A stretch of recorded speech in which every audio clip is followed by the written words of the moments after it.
In today's show, the Blazers are active in their pursuit of non-Miami trades for Damian Lillard. Can they pull it off and find a better deal for Dame? Welcome to Locked On Blazers. Let's get into it. You are Locked On Trailblazers, your daily Portland Trailblazers podcast. Part of the Locked On Podcast Network, your team every day. What up, world? It's your past first point guard and Trailblazers reporter, Mike Richmond. You're listening to another episode of Locked On Blazers, part of the Locked On Podcast Network, available wherever you get podcasts and also on YouTube. Thanks for making the show your first listen, coming at you every single weekday, Monday through Friday. So make it a part of your daily routine. Start your days with it. Make it your first listen. It's Locked On Blazers, your team every day. In today's show, we're talking Damian Lillard trade stuff because basically that's what we do here, y'all. It's been months and we are still covering the ins and outs of the ongoing, never-ending, and maybe getting to a resolution here in the nearish future, maybe very near future, maybe a little longer. The Damian Lillard trade saga rages on, but the Blazers are very clearly, from multiple sources across the mediascape, reportedly just pursuing non-Miami Heat options.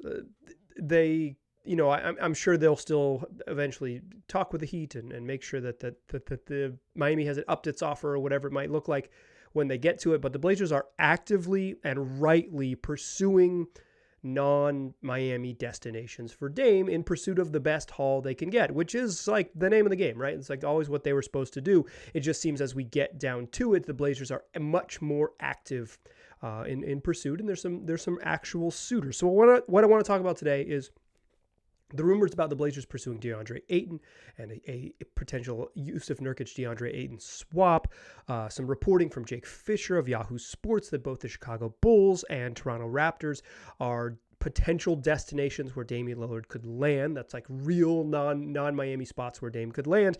And then I want to talk about the Blazers and the Heat and the impasse that remains between those two teams. They're not talking now, and what does that even friggin' mean? But let's start with the DeAndre Ayton stuff, because I think this is interesting, and it kind of gives you a sense of what sort of how these Legos are going to stack. There's reporting from multiple sources in the Phoenix area, multiple people in the who cover the Suns, that the Suns are trying to become a facilitator in some big moves and use DeAndre Ayton's contract to be that facilitator. Ayton is, handsomely paid and pretty good, but probably like significantly overpaid for what he brings. And the Suns have a outrageously expensive roster with somewhat limited depth. And the idea being that if they could be a facilitator and turn DeAndre Ayton's contract into a couple smaller contracts, they might be better off because their top-end talent is really good. And the best version of DeAndre Ayton is not the skill. Like, the things that he does best are not the skills they necessarily need. They need DeAndre Ayton to be a different player. They probably know better than anyone that he might not be that. And the Blazers have been linked to this idea, to the notion that you could flip Ayton for Jusuf Nurkic. Now, before you get too far down the rabbit hole, a straight across trade just doesn't work because DeAndre Ayton makes too much money. He basically makes twice as much money as Nurk. The value in it for Phoenix is that, obviously they're going to pay like a massive luxury tax bill. Their own new ownership is kind of committed to pay. It's just, careening past all of the stop signs that say, hey, don't overspend in the new NBA, and saying, listen, we're trying to win. We're going to be as expensive as possible. So the idea, though, is to turn that money into multiple contracts and get better. But there is a real financial implication where if they could just get cheaper, right? Like if they could just pay their center less money over the next few seasons, they would be in a better spot. Ayton, of course, went into restricted free agency and signed a contract last year, signed an offer sheet with the Indiana Pacers that the Suns eventually matched. He's 24. He's pretty talented, but like I said, what he does well, is like take really good, like sort of straight up and down mid-range pull-ups on short rolls, decent lob threat, and good touch around the rim over both shoulders with hook shots, particularly going to his strong right hand. He's not a rugged defender. He's not a rugged rebounder. He sets decent screens, but it's not like he's this crazy physical screener. He is a talented, skilled offensive scorer. He's got good face, he can face you up and shoot jumpers, or take one dribble moves into the paint. He's not like 6 combo dribbles if you've watched him during the Suns playoff runs, but jab step, get you going one way, go the other with one dribble and go up quickly at his size. Like he's talented and skilled. And just a straight swap for Nurk, makes sense because I think Nurk makes sense for both sides because Nurk has some of what Nurk does well: rugged screen setting. He's a little better rebounder. I don't think he's a better defensive player, but he's a different defensive player. You might be able to get more out of Nurk in Phoenix, and I think there's a pretty safe bet another team could get more out of DeAndre Ayton. But like I said, there's no straight across swap, right? You're not trading Nurk for DeAndre Ayton because of the Blazers' own financial situation. They can't take on that money. It's just literally it does not work under the rules of the league. So what Phoenix wants to do is they want to get involved if there are multiple teams involved in a deal. If Damian Lillard's going to, say, Toronto or Chicago, as we talked about, the money coming back from those teams, if you could reroute one of those players and get up to about $32 million, Ayton's making $32.5 million heading into this season. So if you get up to, in that $30 million, $29 million range, you can make it work financially, legally, and Nurk's 17 and some change plus another $13 million gets you to where you need to be to make an Ayton deal legal for the Suns. They get 2 players, and the Blazers would get DeAndre Ayton, and whoever else is involved in the deal would get Damian Lillard and Damian Lillard, and they would send out the stuff to make it work, and you kind of balance it out in those things. The Suns want to be facilitators. They're not in the Damian Lillard sweepstakes. They are facilitators with this big contract they have to facilitate. It's a bunch of money, though, so it doesn't make it that easy.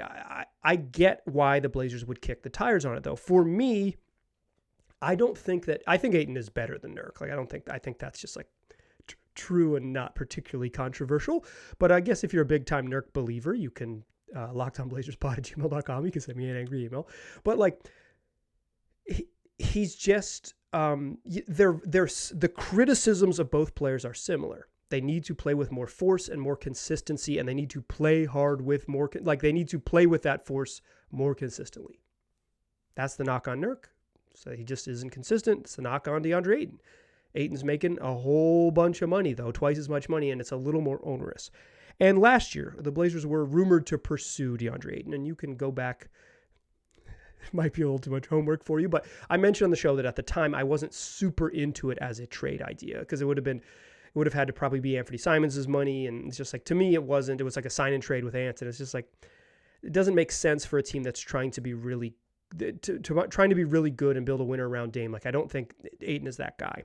But on a team with more space for him to grow into his game, because Ayton, what folks that watch him closely say is that when he does get touches, he does get shots, that he plays hard. And when he doesn't, and he's just hey, you got to rebound, and on a team with Bradley Beal, Devin Booker, and Kevin Durant, you're just there's not a ton of shots for you. There's not a fat roll on offense for you.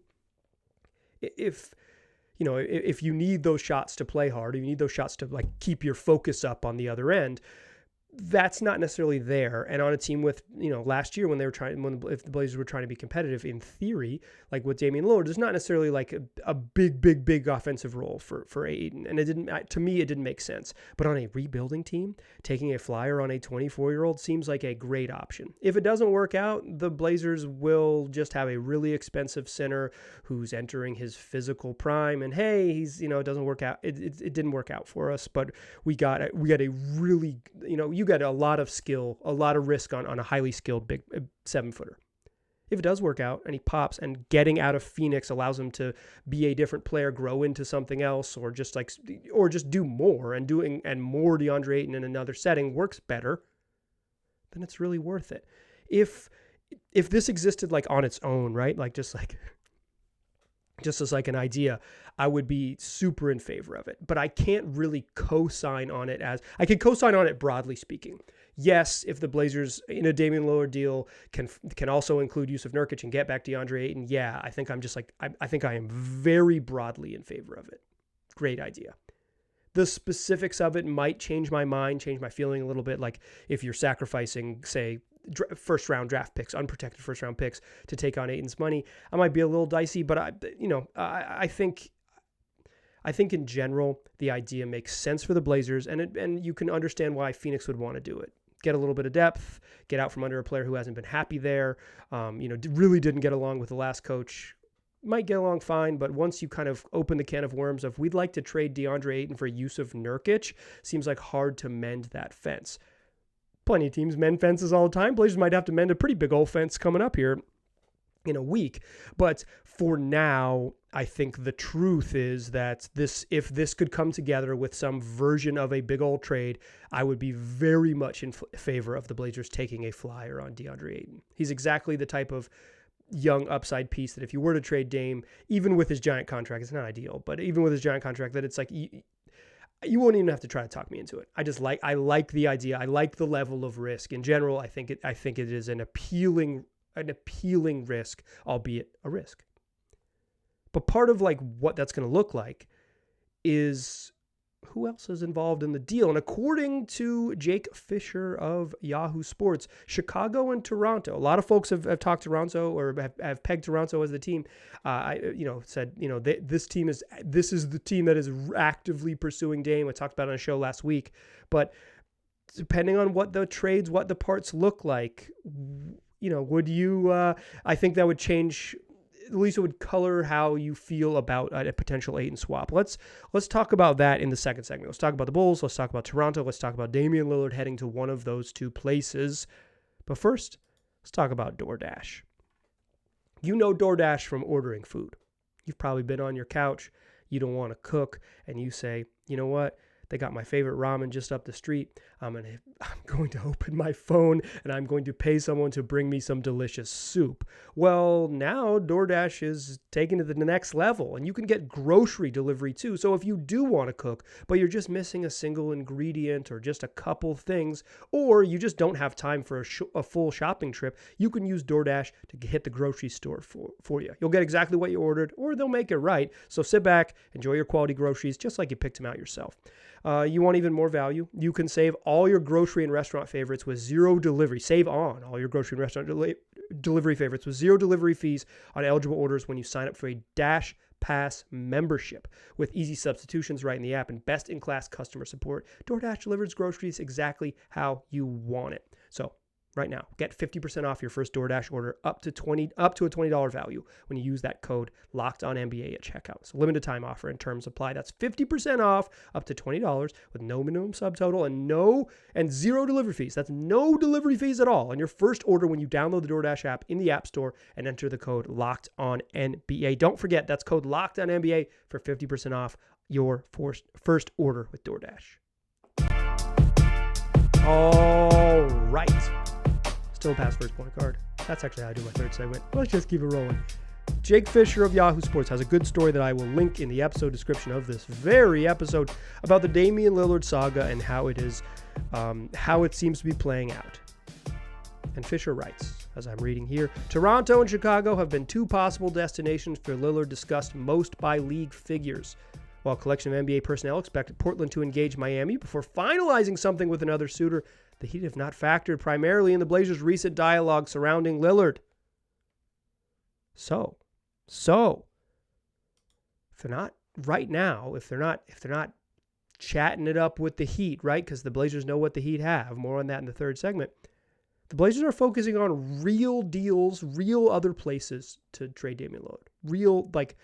What is real non-Miami solutions? I think this has been the hurdle for my brain, kind of. Is like, yeah, I think the Blazers should hold out, and it makes sense why they would. I don't know if I think they should, but it makes sense why they would. Why they would say, hey, we don't want to do this now. We want to wait till we get a better deal. But the hurdle for my brain was kind of like, where does a better deal come from? Who is the sort of like pseudo contender that kind of flames out and makes a trade for the Blazers? Because contrary to maybe some internet speculation, it doesn't make sense for a young team that overachieves to trade for Dame. It makes sense for an older team that underachieves to trade for Dame, or it makes sense for a go for it risk a team with an appetite for a higher risk profile like the Toronto Raptors to swing for Dame. And it sounds like the Raptors are the real deal. More on them in a moment. Let's start with Chicago. It sounds like the Bulls have been trying to trade, according to reports from a couple spaces, including Jake Fisher and Yahoo Sports, as well as on ESPN.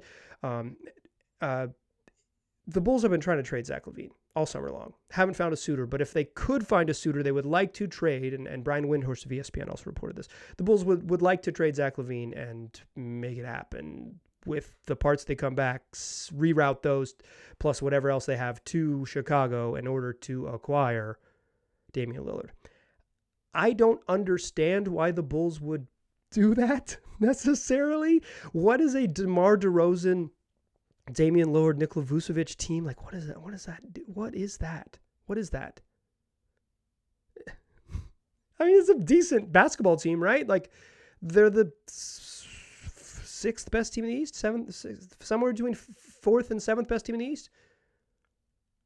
Assuming perfect health from the two older stars. Dame and DeMar DeRozan are good friends. They would like playing together, but like, that ain't no championship roster. My goodness. So I don't really understand what the Bulls would want to do. And if you're getting out from under LaVine, who's young, to go like 10 years older in the process is really bizarre. But if the Bulls are in and the Blazers can get assets that are more appealing than what Miami has to offer, Portland should pursue it. Don't worry about Chicago doing weird stuff. Get the best haul you can get. And if you can reroute some of those things, whatever that happens to look like, in order to get DeAndre Ayton in the haul as well, then like, yeah, fun. Do it. Go for it. I don't think the Bulls are serious suitors, though, because it just doesn't make sense. I think the Raptors are serious suitors. I mentioned on Thursday's episode last week, this is why you should become an everydayer of the podcast. Listen every day, because we've already discussed the Raptors, and you kind of have a baseline for what their deal is. And I mentioned in that show that it's like the like pie in the sky dream for the Blazers is like trade for Scotty Barnes, right? But I mentioned in that show that for financial reasons, it would put the Raptors like way up against the tax line, and also just like Masai Ujiri trading draft picks. He's just like has been so hesitant to do that it wouldn't. The Scotty Barnes is very unlikely to be on the table from just like realistically from the Raptors perspective. But if I called it a no-brainer from the Blazers perspective and pretty shaky from the Raptors perspective. And according to reports from Mark Stein of the Stein line and also Jake Fisher, like Scotty Barnes not going to be on the table, right? So it would be some combination, some flavor of Pascal Siakam or OG Anunoby would have to be the centerpiece of the trade. Pascal Siakam doesn't make sense for the Blazers.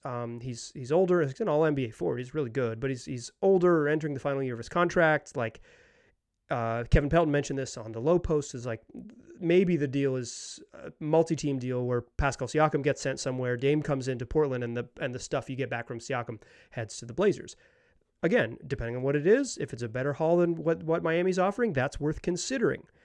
But maybe it's OG Anunoby, and maybe there is.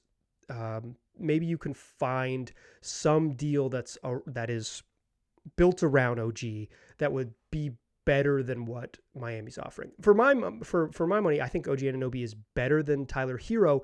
Tyler Hero's just way better on offense. So if you need scoring, Tyler Hero's more valuable. But OG, who wants to do more on offense for sure, is just like, he's a really good defensive player. He's really good on defense, and if he can expand his offensive game, he's worth taking a flyer on. He too entering free agency next summer, so the Blazers would, you'd get a year and a chance to pay him a hefty contract if you'd like. But there are worse opportunities out there than having to pay OG Anunoby a big contract. I think he's good and he could help. Jake Fisher also reports that any deal would include Grady Dick. And if you listen to the previous episode that I did on the Raptors, it's because they don't have picks to trade. They owe the San Antonio Spurs a lottery-protected pick that is top six, protected through 2026. So they can't even trade a free and clear first until 2028. So Grady Dick would function as a draft pick. As a rookie wing who went to Kansas. I think... like some version of OG Anunoby and Grady Dick and maybe some future picks. I think you'd likely have to include Chris Boucher's money and maybe Otto Porter Jr. to make it work, and that would get the Blazers there financially, and you can make it happen. That seems like a decent deal. Is it way better than the best version of the Miami deal? No. No, I don't think so. But the best version of the Miami deal, which is like 3 unprotected firsts and some swaps, is not on the table and maybe never going to be on the table. So you're not arguing against Miami's best offer. You're arguing against maybe a Miami offer that just straight up doesn't exist. And for me, an OG deal might be a risk that's worth taking if the Blazers could do it. The problem is that Dame has pretty much made it clear he doesn't want to go to Toronto. Like, he's made it through back channels, made it very clear that he doesn't, that's not a place he wants to go. Will Toronto call his bluff with 4 years left on his deal? Like, that's the challenge in finding a trade partner for that. The other thing is, if it's multi-team deals, right, and the Blazers don't end up with OG Anunoby, could OG be the part that you send to Phoenix to get back like to make the DeAndre Ayton deal work, and then you ask for firsts and all blah blah blah all around? I wouldn't love that. That's like the type of thing where it's like, I would rather just take a risk on OG than flipping him for Ayton. But that's like the type of money that would kind of that you're getting into the sort of factoring in, and maybe that's why Phoenix wants to be a facilitator, right? Is that type of thing. Jake Fisher also reports that the Utah Jazz are also a team that is it would be willing to get involved if there's multiple teams, multiple teams that are kind of needed to put together the type of deal it would take to move Damian Lillard. So I think the Raptors have an appealing one. I think there is enough evidence that the Raptors have flirted with big deals and not done them over the last 2 years to suggest that like banking on a Raptors deal happening seems unlikely. They've been out there, but they have an appealing deal. The Bulls don't make sense to me. And if you could facilitate one of those two teams and end up with DeAndre Ayton for Nurk, seems like it's worthwhile. So that leaves us with, what happened to the Miami Heat? Well, according to multiple sources, not mine, ESPN's, a couple of reporters from ESPN, and as well as Jake Fisher of Yahoo Sports, Blazers and Heat just aren't talking right now. What does that even mean? What does that mean? What does it mean that they're not talking? Let's you and I discuss that in the third segment. Join me there, won't you? Still a pass first point guard. I'm still Mike Richmond. You are still listening to Locked On Blazers. According to Adrian Wojnarowski and Brian Windhorst and Jake Fisher, the Blazers and the Heat really aren't talking trades right now. There is very little communication. According to Brian Windhorst, there hasn't been much communication in a while. According to Adrian Wojnarowski, the Blazers just are not focused on the Heat as it stands. And according to Jake Fisher, he used a little more colorful language, but basically they are not focused on the Heat as it stands currently. Here's the thing. What do the Blazers and the Heat really need to discuss that they didn't discuss very quickly in July? Hey, what are you offering for Dame? This. Okay, we don't like it. And what else would be on the table? Well, you know what's on the table. Call us when you're ready to do business. The Blazers know what's there. Like, if this dumb podcaster in his basement knows what's there, I've been pitching Heat trades in this chair for months, right? Joe Cronin knows what's there, and Pat Riley knows what he's willing to offer, or whoever might be the chief negotiator for the Blazers or for the Heat, right? Like, they know what's there. So if they need to get it done, it's not going to take days. It's going to take 6 hours, right? 6 hours. It's just what Portland needs is to do two things. They need to find a trade that they can take to Miami and say, this is better than what you've offered, up your offer. And when Miami says, we're not willing to do that, the Blazers need to be confident enough in the deal they have on the table to take it and call Miami's bluff. Because if they're not, they don't have a deal, right? Like if Portland can't work out a deal with Toronto that is good enough to call Miami's bluff, they don't have a deal, right? If they're just using this ammo, in this reporting cycle and whatever it is over the last couple of days, and I don't, obviously stuff is out there because somebody wants it out there, but it's just like the nature of breaking news in the NBA. But like, the Blazers need to find a deal that they can either get Miami to throw in the extra pick they want or whatever it might be, or, hey, you got to include Caleb Martin because that's how we get DeAndre Ayton, right? As you send Caleb Martin to Phoenix and we get DeAndre Ayton, and then we'll all be happy. That matters, right? But the Blazers have to find another deal first that they can actually drive up the asking price, right? If they just say, hey, we're willing to trade him to Chicago, and Miami says, cool, that's fine. Because according to Brian Windhorst, the Heat aren't maybe as dead set as their fan base, and perhaps the Blazers fan base has perceived them to be on trading for Dame. That's what Windy reports. I believe Brian Windhorst. I think he's a really good reporter. It strikes me that the Miami Heat were mediocre all of last season and got worse from last season to this season, and have 34-year-old Jimmy Butler. They should be all in on trading for Dame. If they aren't, sure, whatever. But they should be. They should pursue this seriously, and not wait for Giannis Antetokounmpo in 2025. Opportunity, not a lengthy visitor, but like if that is indeed true, that's certainly their. NBA teams do not need to listen to my dumbass. I think one of the hurdles here is like finding a deal for Tyler Hero, and it's always been the Blazers don't really have value for him. So according to Fisher, still Utah, still Charlotte, still Brooklyn, teams that have been long linked to Hero would have interest in facilitating that deal. You find those facilitators, you find DeAndre Ayton, or the Phoenix and loop in DeAndre Ayton, you could probably get a 4-team deal ready, but the Blazers have to, you could get it lined up. But the idea that Miami and Portland haven't spoken, to me, is just kind of like, it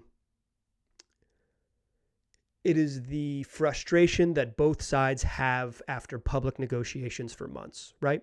Miami probably had the perception this was going to go quickly. The Blazers had perception that they were going to get a much heftier deal from Miami, and now both teams are fed up. So now you're getting from, relatively plugged in reporters from both sides of the world, and you can connect your own dots on who I think is on what side. But it is like the type of thing where it's like, no, we haven't talked to him. Okay. No, we haven't talked to him. Somebody somewhere, both teams know what's available. They don't need to talk until it gets close. So what the Blazers are doing with the pursuit of the Bulls and pursuit of the Raptors is trying to get it close. Find Phoenix, you find how Utah wants to facilitate, what's the interest from, and financial commitment from what Charlotte or Brooklyn might offer in order to make those facilitations work, in order to make the money work, and then you pursue Miami and make it happen. I'll say this. If you're a longtime listener to the program, I appreciate you. If you're new to the program, I also appreciate you. But if you're a longtime listener to the program, you know that back in July, I was pretty sure that Dame was going to end up in Miami and would happen, August 1st or whatever. You're listening to Monday, September 25th show. Didn't happen in August. And once it didn't happen August 1st, it was like August is a dead month mostly. So it was always going to happen in this 2 weeks, right? There's always, if you're a longtime listener, I said, this is the stretch, right? The week before training camp. That's where we are. Media day is Monday. This is the week where the Blazers have to look themselves in the mirror and decide what they want to do. Do they want to find a resolution and move cleanly into the new era and say, okay, this is the Scoot Henderson era, it's the Shaedon Sharpe era, we've got 2 young guards and we're going to move forward with the package we get back from Dame and just have this be done, right? Have this be done. Let's send Dame where he wants to go. Or send Dame elsewhere. Send Dame not to Portland is what I meant to say. Or do they not find a deal because what the Bulls offer doesn't appeal to them and the Raptors do what the Raptors always do and not actually trade any of their players after a lot of reporting that suggests they considered it. And if Miami is truly not that motivated and they're offering like a crap version of their, their already assets are relatively underwhelming. And if they're offering like not even all of them, the Blazers have to look themselves in the mirror this week and decide whether they want a resolution to avoid all of the things that would come with bringing Damian Lillard into media day and yada, yada, yada. Or do they think it gets better from here? I don't know. But I know that there was a time in early September when I started to waffle And I said, yeah, maybe they're going to hold on to Dame into the season. The more we get here and the more that, like, I'm not reporting this. This is my tea leaves prediction, and I'll leave you with this. The amount of noise from different circles about the Blazers pursuing a Damian Lillard trade makes me think that they're going to get this done this week. That Damian Lillard will not be at media day, and they will find a deal for him. If I had to guess, I'd still guess he ends up in Miami one way or another. But I think the Blazers are doing the right thing. They have been patient. They didn't take a trade in July. Maybe stubbornly for whatever reason, but they didn't take a trade in July. They've come to this sort of point where it's kind of like you get it done by training camp, or teams go into training camp and you kind of you probably revisit it in like into the season, another month at least, if not more, but another month. Like teams aren't going to, there's likely to be a pause because teams will go to camp, they'll go to preseason, they'll kind of see what they have and say, hold on. We should have got this done in the offseason. We'll get it done a little bit once we're going to play, 10 games and then figure out if we're desperate for Damian Lillard. But I think based on the tea leaves, based on how much reporting and from how many different corners of the media space it's come from, I think the Blazers are going to get this done. I think they're going to make a trade this week. I think this is the last week of the saga. But guess what? Here's a good thing about me. I'm not afraid to be wrong, and I'm still going to be doing podcasts regardless, so we'll cover all of it. If it happens, we'll be there. If it doesn't happen, we'll continue keep it rolling and get into actually talking about basketball stuff in the future. End of this, or continuing the rest of the week, we're going to keep rolling along with our season preview series. We'll cover all the Dame news as it happens, but our season previews leading you up to camp with everything you need to know about who's on the roster and all of that. Player previews, there's a playlist on YouTube, and it's in your feed. We're running down every player on the roster. I think Dame gets traded this week, and I still think he gets traded to the Miami Heat. But if he doesn't, you can call me stupid, and I'll still keep recording this podcast. I hope this one helps you kind of see how the Legos are built.